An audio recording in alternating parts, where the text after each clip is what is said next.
እኛ እኮ በምክንያት አይደለም ለልጅቷ ክብር የለም የምንልክ ማለት ነው። ለእሷ ክብር ቢኖርም ዛሬ ወንድሟ እንደዚህ አትናገረውም ነበር። በቃ ወንድሜ ነው አለች አይደል? እንዲህ ማክበር አለብህ፣ ቢያንስ አክስቷን ማክበር አለብህ ማለት ነው። እንደዚህ አይነት ንግግር መናገር የለብን። በቃ ስጋ ስጋ ነው። ገባ? የሰው ልጅ ግዴታ ከአንድ አባት ከአንድ እናት መወለድ የለበትም።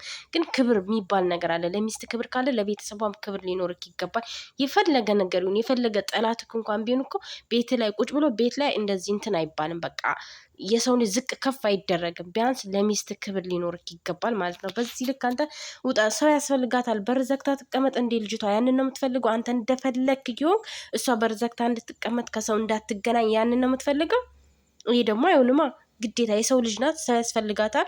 ከሰው ጋር መገናኘት ትፈልጋለች፣ መገናኘት አለባት። ቤትሽ እንደዚህ አይምጣ። ተፋታችሁ እኮ። ከተፋታችሁ እኮ አንተ ማዘዝ አትችልም እንዴ? አባወራነትክ ተሻረ። ስለዚህ አንተ ደግሞ አባወራነት ከተሻለ እሷን ማዘዝ አትችልም። የፈለገችውን ሰው ማስገባት ከፈለገችው ሰው ጋር መቀመጥ መብት አላት ማለት ነው። አንተ እንደፈለግ እንደምትሆነው እሷም እንደፈለገች የመሆን መብት አላት። ግን እሷ ወንድሟን ያስገባችሁ። ሌላ ወንድ የሆነ ነገር ብታስገባ እሺ፣ እሷ ግን ያስገባ ወንድሟን የራሷ በቃ ማለት ቤተሰቧን ደግሞ አታስመጪ፣ ቤተሰቦችሽ አይምጡ ማለት አትችልም። ምክንያቱም መብት የለም። ቢያንስ ክብር ሊኖርክ ይገባል። ሁልጊዜ ትሳሳታለክ። ቢያንስ እሺ ኖቤልን አታክብረው፣ ሩታንም አታክብራት እንበል። ቢያንስ ትልቋን ሴትዮ ማክበር አለብህ፣ ታላቅን ማለት ነው። እጅን መለካት አለብክ። ገባ? እሷን ማክበር አለብክ እንዴ። በጣም መንገድ አለፍክ። ልጅህን አይተክ ነው ነገር የፈለግከው አንተ ነክ። በነገራችን ላይ ልጁ ሳይሆን አንተ።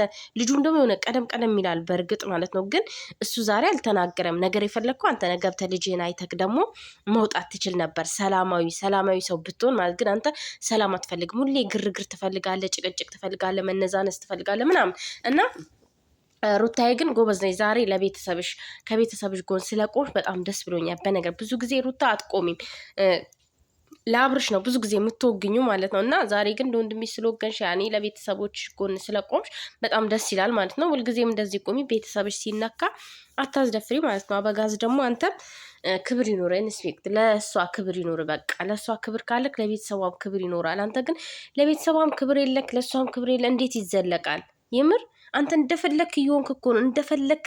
በቃ ምን ልበል፣ እንደፈለክ እየሆንክ ነው። በቃ ከሌላ ሴት ጋራ ሚስትን ትተክ እንደፈለክ እየሆንክ ነው። እቺ ልጅ ደግሞ ሰው ያስፈልጋታል። በቃ የሚንከባከባት የሚላላክላት፣ የሆነ ነገር ቢቸግራት የሆነ ነገር እንትን ቢላት ራሱ ሰው ያስፈልጋታል። ስለዚህ የራሷን ሰው አመጣችሁ። የኔ ነው የምትለውን ሰው አመጣች።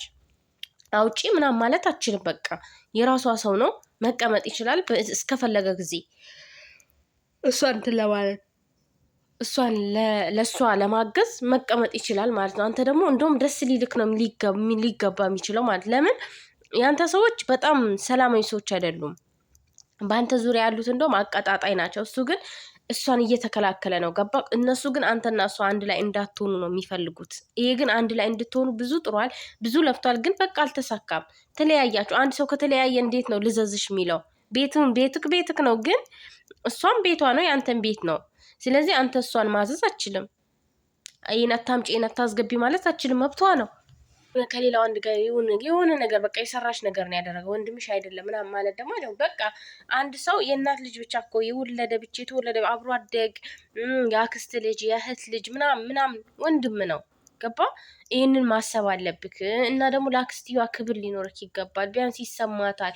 እንደዚህ ስለው ሌባ ስለው ምናምን እንዴት እንደዚህ ይባላል? አሁን አይባልም። እንዴት ነው የሚስት ወንድም አንተ ሌባ፣ የሚስት ቤተሰብ እንዴት ነው እንደዚህ የሚሰደበው? አንተ አሁን ለምሳሌ ኤፍሬምን ሩታ እንደዚህ ብትለው ደስ ይላል አይልህም?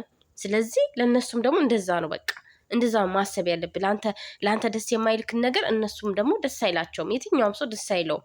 አንተ ግን እዚህ ጋር እያደረክ ያለው ነገር የሆነ የሚደብር ነገር። በቃ እሷ ታስራ ትቀመጥ፣ ከሰው ጋር አትቀመጥ፣ ከሰው ጋር አትገናኝ። በቃ እኔ እንደፈለግኩ ሆኜ መጥቼ እሷን ልዘዛት ምናምን፣ ያ ነው ያንተ ፍላጎት ማለት ነው። ግን እንደዛ ደግሞ አይሆንም፣ በፍጹም ሊሆንም አይችልም።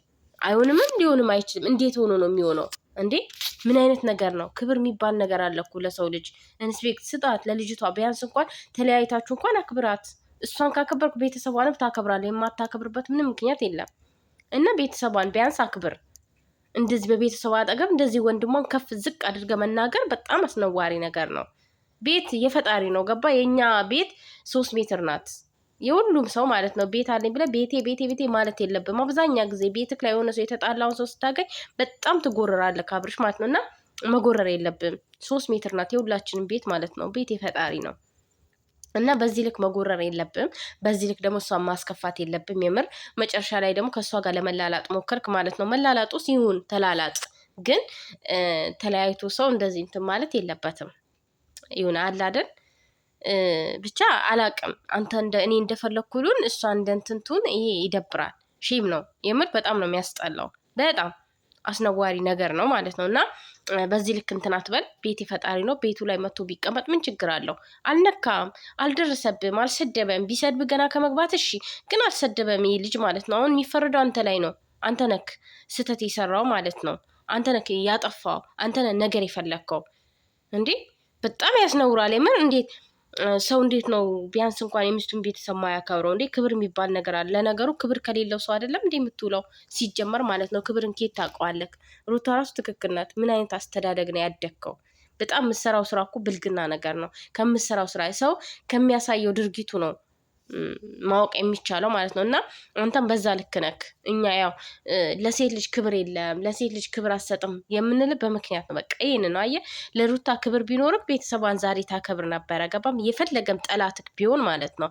እንደዚያ ሌባ እንደዚህ ከዚህ ገባ ማለት ራሱ የለብን። በጣም ነውር ነው የምር።